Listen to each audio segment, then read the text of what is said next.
BNP chairperson Begum Khaleda Zia চিকিৎসার জন্য London গিয়েছেন। প্রশ্ন হলো, তিনি লন্ডনে কতদিন থাকবেন, তিনি কবে ফিরবেন? খুব সাধারণ প্রশ্ন।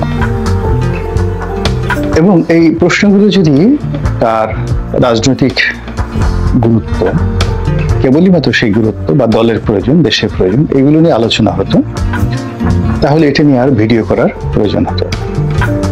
কিন্তু এই প্রশ্নগুলোর সঙ্গে অনেকগুলো অনিশ্চয়তা, অনেকগুলো কনস্পিরেসি বা চক্রান্ত, অনেকগুলো সম্ভাবনা এবং অনেকগুলো দুর্ঘটনা এবং অনেকগুলো প্রাকৃতিক যে লীলা খেলা জড়িত। এই জন্যই যে যার মতো করে, যার যার যে দৃষ্টিভঙ্গি, যার যার যে চিন্তা এবং চেতনা, সেগুলো নিয়ে আলোচনা করছেন। তিনি এত দেরি করে গেলেন কেন? 5 মাস আগে তো যেতে পারতেন। তিনি এত দেরি করে গেলেন কেন? বা তিনি আমেরিকা না গিয়ে কেন লন্ডন গেলেন? তারপর কবে ফিরবেন? আসার সময় তিনি সৌদি আরব হয়ে আসবেন কিনা, ইত্যাদি ইত্যাদি নানা কথা। তারপর তার এই যাত্রাপথে যে আনুষ্ঠানিকতা হলো এবং তার যাওয়ার সময়টিতে যে জাঁকজমকপূর্ণ আয়োজন করা হলো, এটি অস্বাভাবিক, এটি প্রাকৃতিকভাবে অস্বাভাবিক। এবং তিনি চিকিৎসা করতে যাচ্ছেন, তাকে বিদায় জানানোর জন্য যে রাজস্বিকতা দেখানো হলো, এটাও অস্বাভাবিক। কেন কেন অস্বাভাবিক, এই বিষয়গুলো আমি আমার দৃষ্টিকোণ থেকে আলোচনা করার চেষ্টা করব। প্রথমত, কাতারের আমির যে রাজকীয় বিমান পাঠিয়েছেন তার জন্য, এটি একটি আনইউজুয়াল ঘটনা। প্রথমত, কাতারের আমিরের সঙ্গে, বর্তমান আমিরের সঙ্গে আওয়ামী লীগ সরকারের যাকে বলা হয় 1-to-1, ভারতের পরে যদি, ভারতের সঙ্গে তো তার রাজনৈতিক সম্পর্ক, কিন্তু কাতারের সঙ্গে শেখ হাসিনার যে সম্পর্ক, এটা 1-to-1 ব্যক্তিগত সম্পর্ক। এবং কাতারের যে আমির, এখন যিনি বর্তমান আমির, তার বাবা, তার সঙ্গে শেখ হাসিনার ব্যক্তিগত বন্ধুত্ব কোন পর্যায়ের আপনারা কল্পনা করতে পারবেন। ফলে বর্তমান আমির ইন পার্সন শেখ হাসিনাকে তার বাবার সহযোগী, রাজনৈতিক সহযোদ্ধা হিসেবে মান্য করেন। এবং বেশ কয়েকজন মানুষ, যেমন ধরেন ব্রিটেনের ঋষি সুনাক, কানাডার জাস্টিন ট্রুডো, ভুটানের যে বর্তমান রাজা এবং কাতারের এই বর্তমান যিনি আমির আছেন, তো ওনাদের সঙ্গে শেখ হাসিনার ব্যক্তিগত সম্পর্ক, পারিবারিক সম্পর্ক, কোনোটা তার নিজের কারণে, কোনোটা তার ছেলের কারণে, কোনোটা তার বাবার কারণে। যেমন জাস্টিন ট্রুডোর বাবা আর বঙ্গবন্ধু বন্ধু ছিলেন, এই সুবাদে জাস্টিন ট্রুডোর সাথে সম্পর্ক। দ্বিতীয়ত, ঋষি সুনাকের যে শ্বশুর, তার সঙ্গে শেখ হাসিনার ব্যক্তিগত সম্পর্ক দিল্লি কেন্দ্রিক, তিনি যখন দিল্লিতে ছিলেন। এই গেল ঋষি সুনাক। কাতারের আমিরের বাবার সঙ্গে শেখ হাসিনার ব্যক্তিগত সম্পর্ক। ভুটানের যিনি রাজা, তিনি জয়ের ঘনিষ্ঠ বন্ধু। তো এই হলো অবস্থা। তো সেই আমির হঠাৎ করে বেগম জিয়ার জন্য যে বিমান পাঠালেন, এটা আমার কাছে আনইউজুয়াল মনে হয়েছে, ভেরি আনইউজুয়াল মনে হয়েছে।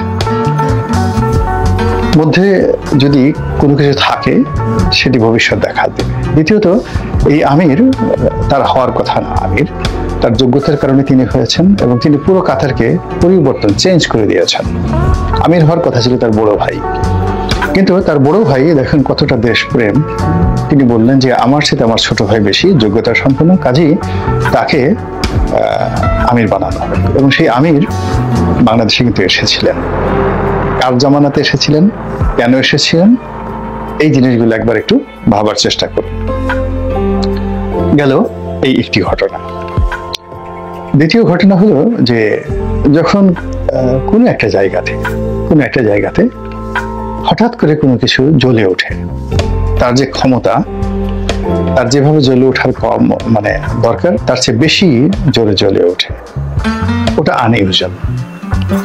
বেগম জিয়া যাবেন, যাওয়ার সময় একেবারে স্বতঃস্ফূর্তভাবে মানে তাকে যে অভ্যর্থনা জানানো হলো, তাকে যে বিদায় দেওয়া হলো, এটা সাধারণত হয় না। যখন আপনি কাউকে আবার বরণ করে নেবেন এই 15 দিন পরে, 1 মাস পরে, 2 মাস পরে, ওখানে প্রকৃতিগতভাবে কখনই ন্যাচারালি এত জাঁকজমকপূর্ণ অনুষ্ঠান হয় না। এবং এটার জন্য বিএনপি কোনো পয়সা খরচ করেনি।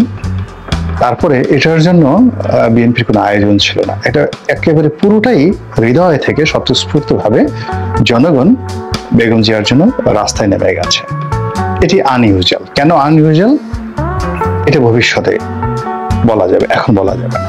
নর্মালি স্বল্পকালীন এরকম ঘটনার জন্য যদি কাউকে বিদায় জানাতে হয়, এটা হয় না, এটা কেউ জানায়ও না। আর এই ধরনের আয়োজন করতে কোটি কোটি টাকা খরচ করেও এরকম গভীর রাতে শীতের মধ্যে আয়োজন করা যায় না, কিন্তু এটা হয়েছে।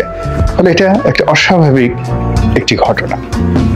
3 নম্বর হলো বেগম জিয়ার যে বয়স ৭৯ বছর, এবং তিনি তার সন্তানের সঙ্গে 7 বছর পরে দেখা করতে যাচ্ছেন। এখানে তার যে চিকিৎসা, সেই চিকিৎসা, তার পুরো শারীরিক যে কন্ডিশন, এগুলো খুবই জটিল, খুবই কঠিন। একেবারে প্রকৃতির অতি আশ্চর্যজনক ঘটনা যদি না ঘটে, পৃথিবীর কোন মেডিকেল সায়েন্স দিয়ে তার এই সমস্যাগুলো দূর করা সম্ভব না। কাজে তিনি পরিপূর্ণ সুস্থ হবেন, কর্মক্ষম হবেন, আবার হেঁটে বেড়াবেন সারা বাংলাদেশে, এটা চিকিৎসা বিজ্ঞানে অসম্ভব বিষয়।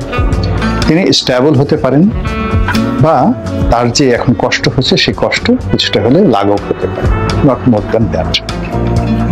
তো সেখানে তাকে নিয়ে আমরা যে আশা করছি, খুব বেশি আশা করছি, যত বেশি আশা করছি এবং তাকে নিয়ে যত বেশি আবেগ দেখাচ্ছি, ততই বিএনপির মধ্যে একটা ভয়ঙ্কর সমীকরণ হচ্ছে। সেটা হলো তারেক রহমান সাহেবের গুরুত্ব কমে যাচ্ছে, তার নাম মানুষ ভুলে যাচ্ছে।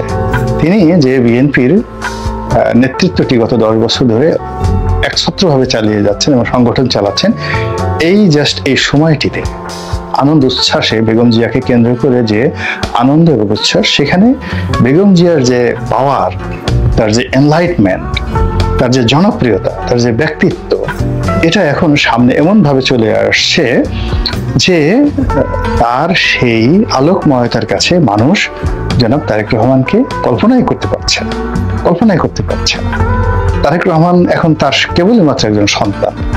শেখ হাসিনার পাশে জয় বসলে যেরকম একটা অবস্থা হয়, ঠিক ওইরকম একটা অবস্থা কিন্তু এখন তারেক রহমান সাহেবের হয়েছে। অথচ এই 10টা বছর এই দলটাকে চালানো, এই দলটাকে একত্রে রাখা, সমস্ত কাজগুলো তিনি করেছেন, যেটি এই মুহূর্তে তার নেতৃত্বটি হুমকির মুখে পড়েছে।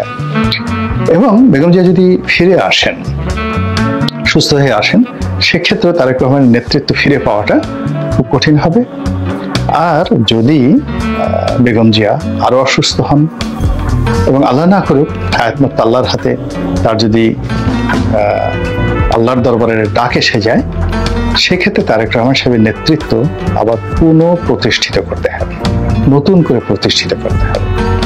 এই সমস্যাটা কিন্তু এর মধ্যে ঘটে গেছে। আরেকটি বিষয় আপনাদের স্মরণ করিয়ে দিতে চাই, সেটি হলো আওয়ামী লীগের জামানাতে বেগম খালেদা জিয়া যখন দিল্লিতে গিয়েছিলেন দিল্লির মেহমান হিসেবে, তখন তিনি বিরোধী দলীয় নেত্রী। তখন কিছু আনইউজুয়াল ঘটনা ঘটেছিল। সেই আনইউজুয়াল ঘটনা হলো তাকে রিসিভ করার জন্য সকল প্রোটোকল ভেঙে ভারতের প্রধানমন্ত্রী মনমোহন সিং তিনি এয়ারপোর্টে চলে এসেছিলেন, যেটি আনইউজুয়াল, কখনো হয় না। বিরোধী দলীয় একজন নেত্রীকে অভ্যর্থনা জানানোর জন্য রাষ্ট্রের একজন ডিপ্টি সেক্রেটারি পর্যায়ের কর্মকর্তা আসতেন এবং প্রধানমন্ত্রী মনমোহন সিং এর অফিসে গিয়ে তাকে দেখা করতে হতো। এবং ভারত একটা নাকুচু জাতি, আপনি দেখেন যেখানে শেখ হাসিনার সাথে এত সম্পর্ক, তাকে রিসিভ করার জন্য একটা উপমন্ত্রী পর্যায়ে, তাও মহিলা অগুরুত্বপূর্ণ একজন উপমন্ত্রীকে পাঠানো হয়, কোনো সময় উপমন্ত্রীকেও পাঠানো হয়নি। সেখানে বেগম জিয়ার সাথে যখন এরকম আচরণ করা হলো, তাকে অতিরিক্ত মূল্যায়ন করা হলো, তার পরিণতি 2013 সনে 14 সনে আমরা দেখেছি। মানে আপনি যখন কাউকে ঠকাবেন এবং কাউকে প্রতারণা করবেন, তখন তার বিশ্বাস এবং আস্থা অর্জন করার জন্য তাকে আপনার হৃদয়ের মধ্যে নিয়ে নেবেন। সেভাবে ভারত বেগম জিয়াকে ওই সময়টাতে হৃদয়ের মধ্যে নিয়ে নিয়েছিল। এইগুলো একটা। আর একটা আনইউজুয়াল ঘটনা ঘটেছিল। বেগম জিয়ার জমানার শেষ সময়টিতে, অর্থাৎ উনি যখন সর্বশেষ প্রধানমন্ত্রী ছিলেন, একেবারে শেষ সময়টিতে, তখন উনি একবার রাষ্ট্রীয় সফরে ব্যাংকক যাবেন। তো তার সেই ব্যাংকক যাত্রাকে সম্মানিত করার জন্য, কালারফুল করার জন্য থাইল্যান্ডের যে প্রধানমন্ত্রী থাকসিন সিনাওয়াত্রা, তিনি তার ব্যক্তিগত বিমান নিয়ে ঢাকাতে এসেছিলেন নিজে, এবং বাংলাদেশ থেকে ওনাকে রিসিভ করে তারপরে ব্যাংকক নিয়ে গেছিলেন। এটা পুরো আনইউজুয়াল একটা ঘটনা। অতিরিক্ত আবেগের কারণে, অতিরিক্ত মার্কেটিং এর কারণে, অতিরিক্ত ডিপ্লোমেসির কারণে বাংলাদেশের সঙ্গে থাইল্যান্ডের যে রিলেশন বা থাইল্যান্ডের এখন যে অবস্থা, সেই অবস্থাতে বাংলাদেশের প্রধানমন্ত্রীকে রিসিভ করার জন্য থাইল্যান্ডের প্রধানমন্ত্রী এয়ারপোর্টে আসবে, এটি আনইউজুয়াল ঘটনা।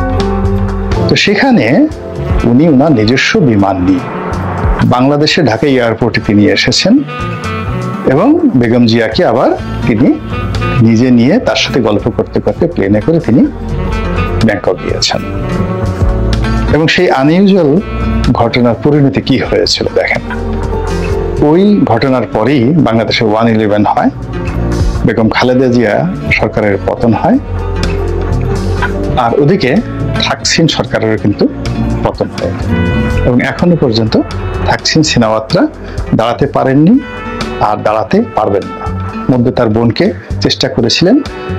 উনি চেষ্টা করেছেন, সেই বোনও বিপদে পড়েছে। তো এই জন্য আমার নিজের ব্যক্তিগত অভিজ্ঞতা হলো যে নিজের জীবনে হোক, সামাজিক জীবনে হোক, পারিবারিক জীবনে হোক, যখন আনইউজুয়াল কোনো ঘটনা ঘটে, যের জন্য আপনি উপযুক্ত নন, এন্টাইটেল নন, যেটা আপনি ক্লেম করতে পারেন না, যেটা হওয়ার কথা নয়, এরকম কোনো দুর্ঘটনা বা এরকম কোনো সুঘটনা, এরকম কোনো প্রাপ্তি যখনই ঘটনা ঘটে, তখনই ধরে নিতে হবে যে সেখানে প্রকৃতি খেলছে, লীলা খেলা খেলছে। যেমন ধরুন আমাদের ডক্টর মোহাম্মদ ইউনূস, তিনি আশা করেননি যে তিনি উপদেষ্টা হবেন। হি ওয়াজ, যাকে বলা হয়, ready to go to jail. এবং জেল থেকে বাঁচার জন্য তিনি নিজে বলেছেন যে তিনি জেল থেকে বাঁচার জন্য প্যারিসে বসে তিনি চিন্তা করছিলেন যে প্যারিসে থাকবেন না অন্য কোনো দেশে আশ্রয় নেবেন। তো যখন এরকম একটা আনইউজুয়াল ঘটনা ঘটলো তার জীবনে, তিনি কিন্তু চিন্তা করার সময় পাননি, তিনি সেটি গ্রহণ করেছেন। গ্রহণ করার ফলে কি হলো, তার কোনো প্রস্তুতি ছিল না, তার চিন্তা করার কোনো সময় ছিল না, এবং তিনি ছিলেন উদ্বেলিত। এবং তার ফলে এখন তিনি নিজে যে বিপদে পড়েছেন এবং পুরো দেশকে যে কি বিপদে ফেলেছেন, এবং আমরা কি যে একটা অনির্ধারিত গন্তব্যে চলে যাচ্ছি, এটা একমাত্র আল্লাহ রাব্বুল আলামিন জানেন। সবার শেষে সেটা হলো বেগম জিয়ার এই যে যাত্রা, এই যাত্রার প্রাক্কালে সেনাবাহিনীর প্রধান জেনারেল ওয়াকারুজ্জামান তার সাথে এসে সস্ত্রীক দেখা করে গেছেন। এটি আনইউজুয়াল ঘটনা, এটি কোনো সাধারণ ঘটনা নয়। কাজেই বেগম জিয়ার ফিরে আসা বা প্রলম্বিত হওয়া, বা বিভিন্ন লোক যে আরেকটি